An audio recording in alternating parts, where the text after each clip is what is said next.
ಅಣ್ಣ ಹಾಗೂ ಗಂಗ ಬರ್ತೇನಂತ ಹೇಳಿದ್ರಲ್ಲ, ಇಷ್ಟೊತ್ತಾದ್ರೂ ಯಾಕೆ ಬರಲಿಲ್ಲ? ಸರಿ, ಇದು ಒಂದು ಸ್ವಲ್ಪ ಒಡ್ಡ ಹಾಕಿ ಬಿಡೋಣ, ಅಷ್ಟೊತ್ತಿಗೆ ಬಂದ್ರೆ ಬರ್ಬೋದು.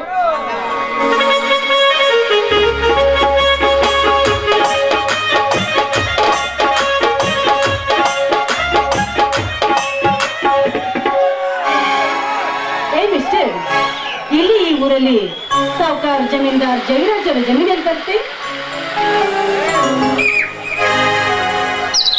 ಏನು, ನಮ್ಮೂರು ಜಯರಾಜನ್ ಸಾವುಕಾರ ಹೊಲನ ಇದೆ? ನಮ್ಮ ಬಾಜು ಇದೆ ಅಲ್ಲ 300 ಎಕರೆ ಜಮೀನು. ಏನು ನೀನಿಲ್ಲಿ? ಇದೇನು ನಿನ್ನ ವೇಷ? ಕೈಯಲ್ಲಿ ಸಲಿಕೆ, ಹುಟ್ಟಿರುವ ಲಪಾಟೆ. ಏ ಚೀಲ, ಏನು ನೀನು ನಮ್ಮೂರಲ್ಲಿ? ಹಬ್ಬ ಇದು ಕನಸ ನನಸ ಒಂದು ಹೊರತಾಗ್ತಿಲ್ಲ. ಇದೇ ನಮ್ಮೂರು. ಈ ಊರಲ್ಲಿ ಸಾವುಕಾರ ಜಯರಾಜ್ ಜಮೀನ್ದಾರ್ ಇದ್ರಲ್ಲ, ಅವ್ರು ನಮ್ ಸ್ವಂತ ಅಣ್ಣ. ಹೌದು, ನೀನೇನಿಲ್ಲಿ? ನನ್ನದು ಇದೆ ಊರು ಚೀಲ, ಇದು ನಮ್ಮ ಹೊಲನೇ. ನಮ್ಮ ಅಣ್ಣ ಹತ್ತಿಗೆ ಬರ್ತಾನೆ ಅಂದರು, ಅದಕ್ಕೆ ಕೆಲಸ ಮಾಡ್ತಿದ್ದೆ. ಅಬ್ಬ, ಎಂತ ಆಶ್ಚರ್ಯ ನೋಡಿದ. ನಮ್ಮಿಬ್ಬರದು ಒಂದೇ ಊರಾಗ ಗೊತ್ತೇ ಆಗ್ಲಿಲ್ಲ.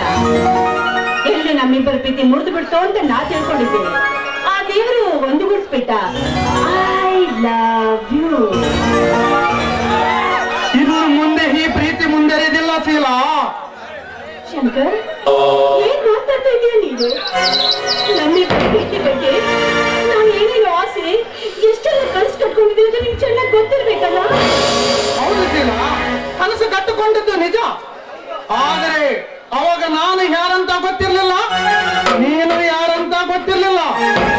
ಆ ನಿಸರ್ಗವೇ ನಮ್ಮಿಬ್ಬರ ಪ್ರೇಮಕ ಮಿಲನ ಆಡಿತ್ತು. ಆದ್ರೆ ಇಂದು ನೀನು ಶ್ರೀಮಂತರ ಮನೆಯ ಸುಕನ್ಯ ಮನೆ, ಮೇಲಾಗಿ ಈ ಊರಿಗೆ ಯುವರಾಣಿ. ಅರಮನೆಯಲ್ಲಿ ಕಾಲ ಕಳೆಯಬೇಕಾದ ನೀನು ನಮ್ಮ ಗುಡಿಸಲು ಮನೆಗೆ ಯಾಕೆ ಬರುವೆಯೋ? ಇದು ಸಾಧ್ಯವಿಲ್ಲ ಶೀಲ, ಸಾಧ್ಯವಿಲ್ಲ.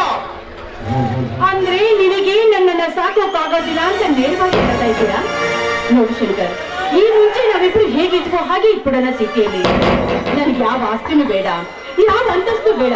ಬನ್ನಿ ಹೀಗೆ ನಿಲ್ಲಿಸಿಲ್ಲ. ನಾನೊಬ್ಬ ಮಾಮೂಲು ರೈತನ ತಮ್ಮ, ಮೇಲಾಗಿ ನೌಕರಿ ಬೇರೆ ಇಲ್ಲ. ಬಡವರ ಮನೆಯಲ್ಲಿ ಹಿಂಡಿ ರೊಟ್ಟಿ ತಿಂದು ಬದುಕಿರ ಜನ ನಾವು.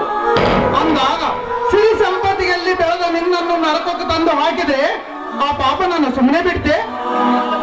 ನೋಡಿ ಶಂಕರ್, ನಮ್ಮಿಬ್ಬರು ಈಗ ತಾನೇ ಬೇಕೋ ಮುಗಿದಿದೆ. ಆಮೇಲೆ ಮುಂದೆ ನಮ್ಮಿಬ್ಬರಿಗೂ ಒಂದೊಂದು ನೌಕರಿ ಆಯ್ತು ಅಂದ್ರೆ ನಾನ್ ಮೇಲು ನೀರು ಕೀಳು ಅನ್ನೋ ಭ್ರಮೆನೇ ಬರೋದಿಲ್ಲ. ಏನಂತೀಯ? ಆದ್ರೆ ನಿಮ್ಮಣ್ಣ ನಮ್ಮ ಪ್ರೇಮಕ ಬೆಲೆ ಕೊಡ್ತಾನೆಂಬುದನ್ನು ಮೊದಲು ನೀವು ತಿಳಿ.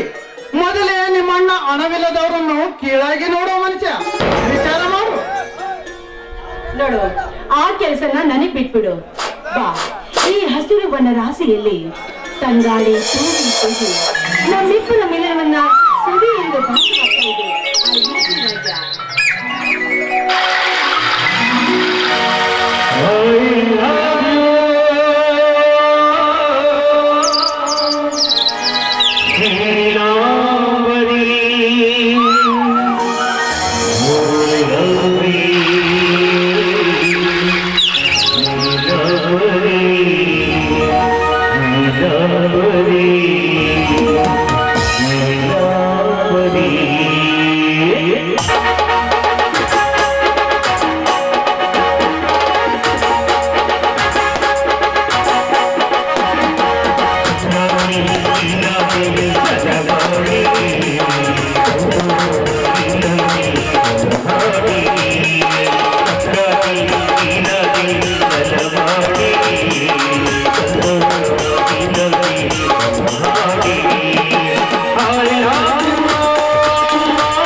ನೋಡಿಸಿಲ್ಲ ಇಂದು ತಿಂದು ಮಂಗನಂಗ ಹಾದಿತ್ತು ನಮ್ಮ ಬಾಳು.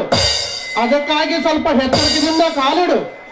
ಯಾಕಂದ್ರೆ ಬಾಳ ಸಿಟ್ಟಿನವ ನನ್ನನ್ನ ಅರ್ಜುನ, ಅದರಂತೆ ಬಾಳ ಸೊಕ್ಕಿನವ ನಿಮ್ಮನ್ನ ಜಯರಾಜ.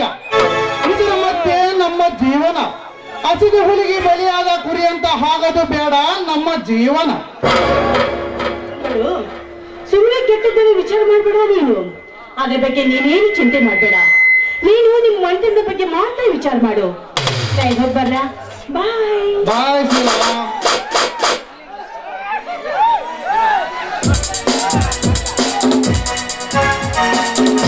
ಶೀಲ, ನನ್ನ ಸತ್ಯಾಗಿ ಬರುವುದನ್ನು ಒಪ್ಪುವರೇ ನಮ್ಮ ಮನೆಯಲ್ಲಿ?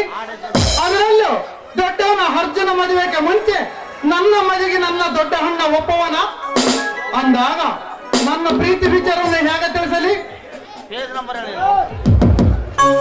ಇರಲಿ, ಸಮಯ ನೋಡಿ ತಿಳಿಸೋದು.